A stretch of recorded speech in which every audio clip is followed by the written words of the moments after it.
And, of course, there are smaller items as well for sale. Everything from pens and caps with Operation Desert Storm logos on them, of course. You can even dish up these modern-day sea rations, all freeze-dried and ready to go. And they're even selling camouflage wrapping paper, all part of the patriotism fad that apparently is sweeping the country these days. Easy to understand why. We've seen a few hats and T-shirts. Yeah, we sure have. That's our news for now. Thank you very much for joining us. Good night. Good night.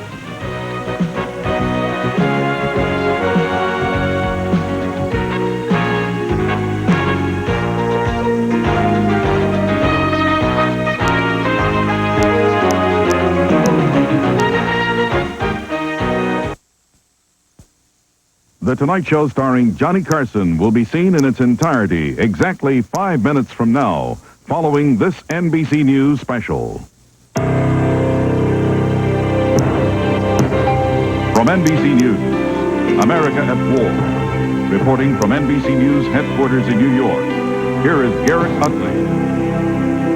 Good evening. Of all the weapons Saddam Hussein has in his military arsenal, the most potent may actually be peace. So far, of course, he's shown no sign of using it, a call for a ceasefire in exchange for his willingness to withdraw from Kuwait. But tonight, there is talk of peace efforts. The president of Iran says he could be a mediator and is ready to meet with Saddam Hussein in Baghdad and with U.S. officials as well. The Soviet Union supports that and is rushing an envoy to Tehran overnight. He'll arrive there in the next few hours. The concern among many who oppose Saddam Hussein is that at some point he will use his peace weapon to avoid total defeat in order to live and fight another day. John Cochran at the White House has been following today's developments. President Bush had a chilly response to Iran's peace initiative. Bush told the nation's governors nothing has changed. And there will not be any quick changes, nor will I try to tie the hands of the military, because I just feel we have to go forward and prosecute this to a successful conclusion. No one at the White House thinks the peace overture from Iran's President Rafsanjani will work. But what if Saddam began a withdrawal from Kuwait? Only last week, Secretary of State Baker and Soviet Foreign Minister Besmertnik agreed on a ceasefire if Saddam begins a massive retreat. Of course, George Bush would like to be rid of Saddam, but Saddam's downfall is not one of the goals approved by the United Nations. President Bush says the Gulf War marks the start of a new American role in a new world order, and Bush does not want to begin by violating the UN's mandate. Bush told Boy Scouts today there should be no doubt about his goals. We're fighting in the Gulf so that this generation of Scouts never has to, and we want to pass on to them the kind of world they deserve, a world of stability and security. But the problem, of course, is can there be stability and security if Saddam survives, even a militarily weakened Saddam? Garrick? John, can President Bush accept an end to the war that sees Iraq out of Kuwait, but Saddam Hussein still in power in Baghdad?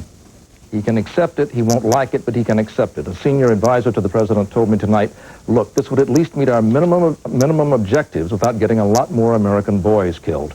But, said the advisor, it would cause us a lot of problems. For example, Israel could decide to try to finish off Saddam, and that could set off an Arab-Israeli war throughout the entire Mideast. John Cochran at the White House, thank you.